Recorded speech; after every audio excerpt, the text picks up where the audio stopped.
What is iridology? Iridology is a form of complementary medicine which involves the study of a person's health through their eye. An iridologist is someone who practices iridology. They examine the eye, noting the colour, constitution, iris fibres, markings and distortions. They also analyse the pupil and sclera.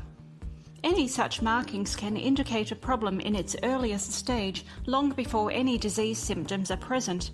It could also indicate tissue changes taking place in the body.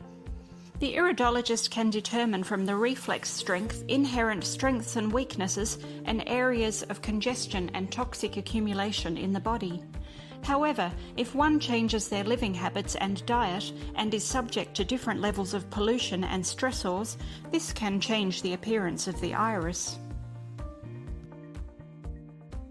Iridology does not do the following: diagnose disease, reveal pregnancy, show evidence of operations, show gallstones and kidney stones, confirm viruses, predict a person's lifespan, identify gender, and is not a psychic analysis. How do iridologists perform an iridology assessment? An iridologist uses an iris scope or a magnifying device to view the eye. First, the iridologist scans the entire eye, not just one part of the eye. Next, they check the colour. Most people have genetically blue irises. If the iris appears hazel, it is likely to be genetically blue. The brown appearance is usually an overlay on top of the blue and may indicate some weaknesses or potential health issues. Next, the iridologist assesses the right pupil, then the left pupil for any deformities or irregularities, for example, their shape and border. The iris is divided into zones A to I, with A being the outermost ring of the iris furthest away from the pupil, and I being the innermost ring directly around the pupil. The iridologist often first observes the stomach zone, which is zone I, the innermost ring around the pupil. Then they observe the small and large intestines, zones G and H. Then they observe the colour overtones and determine the true eye colour, whether they are true brown or blue with brown overtones. Then they analyse the constitutional type. First, I will discuss the iris colours and overtones in more detail. Some authors have said that blue and brown are the two main natural eye colours, while other authors believe that blue, brown and grey are the main natural colours. Each natural basic colour has a physiological basis and is conditional upon the degree of pigmentation of the iris. So, what constitutes a naturally blue eye? A blue iris is where the surface layers are colourless and the deepest layer of the iris, or the retinal epithelial pigment, shows through. If the middle vascular layers of the iris, known as stroma, are coarse and compact, then the iris appears grey. If more dark-coloured material is deposited in the stroma, the iris tends to look brown. Occasionally, in less pigmented irises, there are dark reddish spots in an otherwise grey or blue iris. The scientific name for these are naive irides, or in layman's terms, toxin flecks. At birth, all irises of Caucasian backgrounds are light blue, whereas babies with dark skin have steel blue irides. They're never brown. This is due to the absence of chromatophores or individual pigment cells. After birth, when chromatophores develop in the iris stroma in numerous amounts, they then give the iris a brown colour. The iris layers of an albino are completely transparent. There is a lack of all pigment. The eyes appear reddish because of the visibility of blood cells in the retina, or the deep layer of the iris. When observing the person's iris colour, the iridologist looks at tones and shades rather than absolute colour. If the iris has white or cloudy spots or tones, this means the body is fighting to re-establish its own balance, to heal, remove toxins and restore normal balance functionality. It could be a sign of trauma, inflammation or mucus within the body. If the iris has whitish-yellow spots, this means it is harder for the body to fight than just white spots. It indicates some body functions are showing signs of distress and overload. If the iris has yellowish-brown or yellowish-grey tones, this is a sign of chronic and/or recurrent symptoms of functional disorders. A reddish-brown, grey-brown and brown tone indicates that the areas are functioning below the normal standard, and the organs in these areas are possibly deteriorating. Treatment may require elimination of waste products, removal of dead cells and tissue, and burning out of rubbish. The person may feel worse before they feel better. The most common areas for these colours are the stomach and bowel, which is zones I, G and H, just around the pupil. A reddish-brown tone indicates inflammation, irritation, and more acute localised tissue breakdown. These tones are usually present in intestines and bowels. A grey-brown tone indicates functional loss due to underactivity. For example, if the stomach area, zone I, just around the pupil, has a grey-brown colour, it could be that the stomach is deficient in hydrochloric acid and enzymes, and therefore there's a malabsorption of nutrients. Black spots in the iris indicate structural trauma. Now I will discuss the pupils in more depth. Normal pupils are 1/3 the size of the iris. They are never perfectly located in the centre of the iris. Both pupils should react to light in the same way, even when only one eye is illuminated. The pupil should be round and positioned slightly towards the nose. The amount of light influences the size of the pupil. In broad daylight, the pupil tends to constrict, while in the dark they tend to dilate. Here is a description of some pupil abnormalities.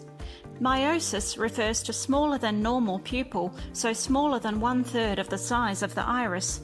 Miosis tends to be present in people who are very tense, those who tend to suffer with constipation, or it could indicate the first stage of nervous disorders of the spine. It can also be a sign of shock.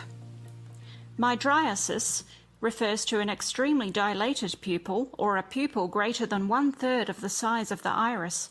This often indicates fatigue, severe nervous system irritation, and advanced anemia. It could also be a sign of epilepsy. On the other hand, dilated pupils could indicate being relaxed and happy. Hippus refers to pupils that constantly change. They tend to dilate and contract quickly.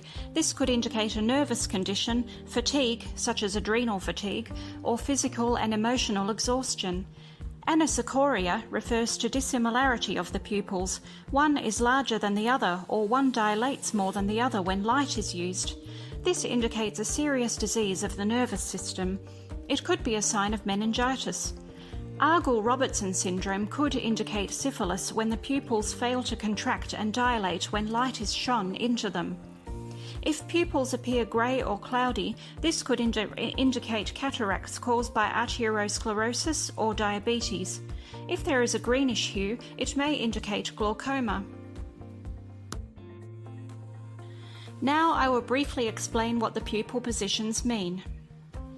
If the pupils are low, located towards the bottom of the iris, this could indicate bladder, kidney or genitourinary disturbances, hemorrhoids or uterine prolapse. If the pupils are high, this could indicate intestinal problems, possible ulcer and tuberculosis.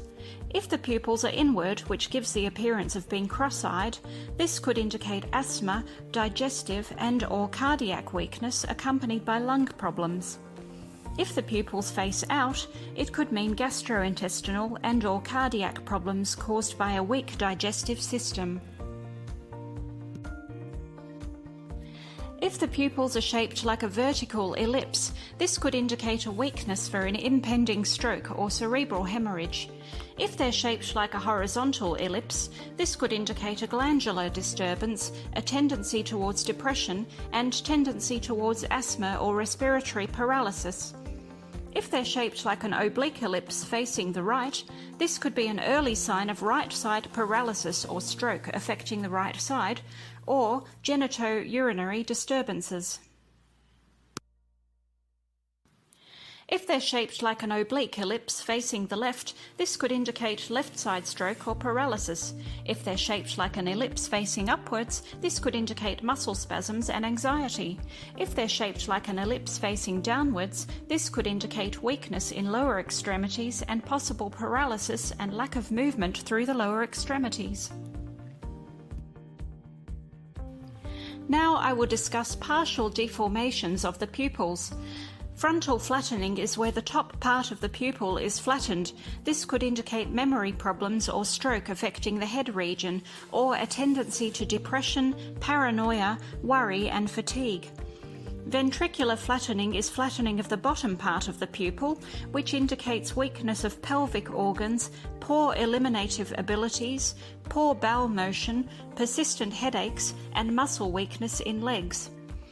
Nasal flattening, or flattening of the inner sides of the pupil, indicates a possible weakness of the spinal column caused by trauma or accident, and a tendency to bronchitis and asthma. Temporal flattening, or flattening of the outer sides of the pupil, indicate the potential for cardiac problems and diaphragm problems. Flattening in the upper nasal quadrant or the upper inner part of the pupil indicates temporary blindness periods and visual problems. Flattening in the upper temporal quadrant or upper outer part of the pupil indicates hearing loss or difficulties. Flattening in the lower nasal quadrant or lower inner part of the pupil indicates sacral or low back pain and tendency for urogenital tract problems. Flattening in the lower temporal quadrant of lower or the lower outer part of the pupil indicates shoulder and arm restrictions and potential liver problems. Now I will discuss the border of the pupil. A normal border has a brownish red tone and should not be too thick or thin. It also should have no deposits, separating shreds, notches, rips or detachments. A very fine border often indicates thin blood or asthenia. It can suggest any weakness, but especially one originating in muscular or cerebellar disease. A thick border could indicate sudden loss of consciousness or apoplexy, followed by paralysis due to hemorrhage into brain or spinal cord. If the border has a greyish tone, it could indicate senility, memory problems or Alzheimer's. Yellow could reveal rheumatism with kidney involvement. Markings such as rips and notches on the borders indicate possible trauma and degeneration. Detached borders may reflect degenerative changes. Next, I will discuss lesions in the iris. Lesions show areas of iris radial fibres that are broken, expanded or separated. They indicate specific acquired tissue weaknesses, inherited tissue weaknesses, or underactivity according to the depth of the lesion. An open lesion is one that's generally open at one end, which allows drainage of toxins from one end. It means that metabolic activity is still occurring, but at a reduced rate. The location of the lesion indicates which organ has the particular weakness. A closed lesion has a teardrop appearance and is closed at both ends, indicating that the healing process is more difficult than in an open lesion.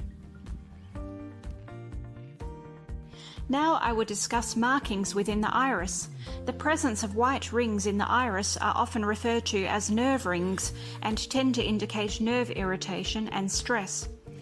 A lymphatic rosary is characterized by a small ring of clouds indicating a lot of lymphatic congestion. The lymphatic system neutralizes toxins, returns water from tissues to blood, returns leaked protein to blood, transports fats in the body, transports hormones by the lymph system, destroys foreign bacteria, produces antibodies, and makes up the largest fluid content in the body. The person could suffer with mucus, swollen lymph nodes, sinus, ear and lung infections, and kidney problems. A scurf ring, or the scurf rim, is a dark rim often visible in the outer iris of the eye. It is often very dark blue. While the scurf rim can appear very attractive, it is often an indication of toxic buildup and poor skin elimination. If the person has an intense white overlay in the stomach zone of the iris, the part directly around the pupil, it indicates that the stomach is producing too much hydrochloric acid and is associated with burping and heartburn. If the person has a halo appearance around the pupil in the stomach region, this could indicate an underactive stomach where it is not producing enough hydrochloric acid. This is associated with stomach distension, flatulence, and constipation. If an iris has white lines in a crisscross appearance, this indicates tissue regeneration, healing, rebuilding, and recovery. Nerve and blood supplies are improving. The arcus senilis is characterized by an opaque arc on the topmost part of the iris. This is often known as the arc of old age and could indicate lack of circulation in the head area and is associated with failing memory and decline in cerebral function. It can also be found in those who use marijuana. In this case, the arcus senilis can be reversed on cessation of marijuana. Radii solaris is characterized by rays or lines radiating from the pupil to the outermost part of the iris. It indicates toxic absorption from the colon and channeling into the tissue through which the ray passes. It is a sign of toxic or slow-moving bowels. A spastic bowel is characterized by a jagged border around the bowel area or stomach zone. This indicates nervous fatigue, exposure to stressful situations, and a need to strengthen the nervous system and note any corresponding readings of adrenals. A bowel pocket is indicated by a lesion in the bowel area of the iris and indicates a breeding area for fecal matter leading to intestinal infection. It could be caused by diet and avoiding defecation when needed. Symptoms include constipation, diarrhea, pain, distended abdomen, and malabsorption of nutrients. A ballooned bowel lesion is characterized, as the term explains, by an expanded or balloon-shaped lesion in the bowel area. The darker it is, the more toxic the bowel is. If the bowel is cleansed, the lesion in the iris will become lighter. Symptoms include constipation causing some enlargement of the bowel, pain and lack of mobility through the bowel. Nutrient absorption can be increased only by cleansing the area. Diverticular is indicated by small dark lesions in the bowel area. Many black dots can also indicate worms, which are not uncommon in the bowel. Diverticular are breeding places for worms. An absorption ring or papillary ruff is characterized by a dark, ragged edge around the pupil, which worsens with lower acidic levels. Possible causes include hypoactivity of the stomach or abuse to the stomach by consuming refined foods, drugs, and alcohol. Now I will discuss the different types of fibres in the iris. The different types of fibres determines generally how well you cope under stress. From the strongest to the weakest is as follows. A silk texture indicates the strongest constitution. It is characterized by tight and evenly distributed fibres. This indicates a strong and vital genetic heritage and a body which is able to resist illness and disease and which recovers quickly. A silk linen texture is the second strongest constitution and is characterized by slightly wavy fibres. The third is linen or oak fibres, which is even more wavy. The fourth is characterized by hessian or open fibres. And the fifth or weakest constitution is referred to as a daisy petal eye, with lots of open spaces between fibres. Thank you so much for watching this video. If you enjoy this type of content, don't forget to hit the like button and subscribe to my channel for more informative videos on health conditions and their treatments, natural remedies, and nutrition. Also, feel free to leave a comment. Have you ever had an iridology consultation? If so, did you find it accurate? I look forward to sharing another video with you soon. Bye for now.